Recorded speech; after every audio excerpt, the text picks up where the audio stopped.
Hello, welcome to another episode of This, That, and the Other. On YouTube, I've seen some episodes of a television show that existed back in the 1950s, as a matter of fact, 1952 to 1956, called Ding Dong School. It was billed as the nursery school of the year. The idea came from a conversation between WNBQ's program director and director of public service and educational programming, Judith Walker.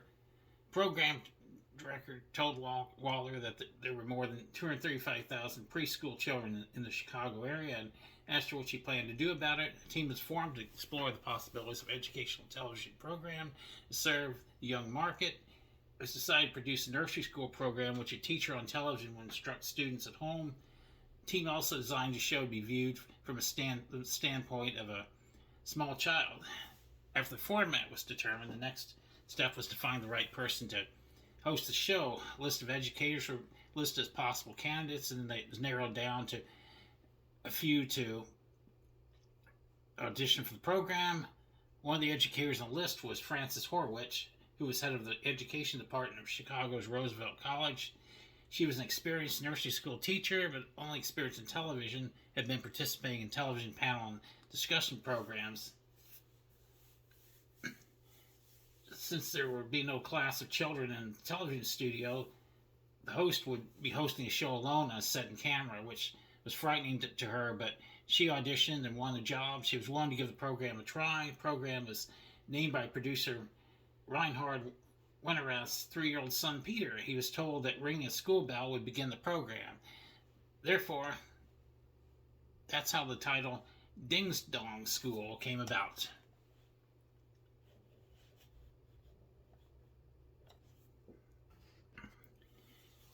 She would begin the show by singing a song, and then she would say, "How are you this morning?"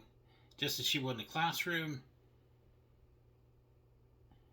Then she'd pause a while to allow her class to answer the question. The entire program is conducted as if there was a live class of children on a television set. Activities range from finger painting, making toys with pipe cleaners, modeling clay, or drawing. Lessons on things like safety and crossing streets. She also presented. Many children drew pictures and sent them to Miss Frances. These drawings were displayed and discussed.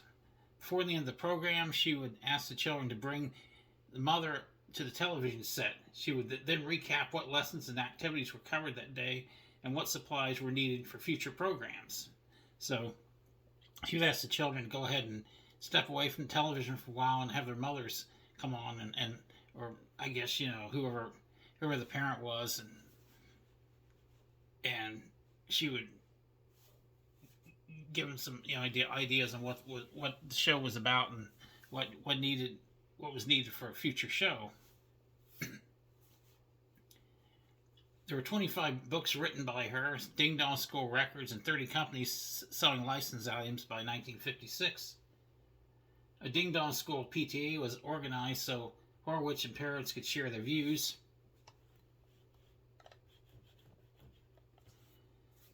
In 1954,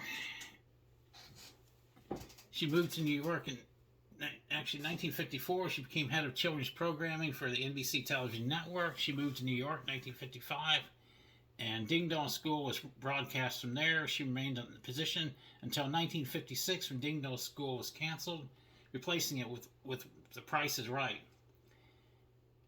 She had previously refused to expand the show from a half hour to an hour because she believed that children shouldn't be watching television for more than a half hour at a time.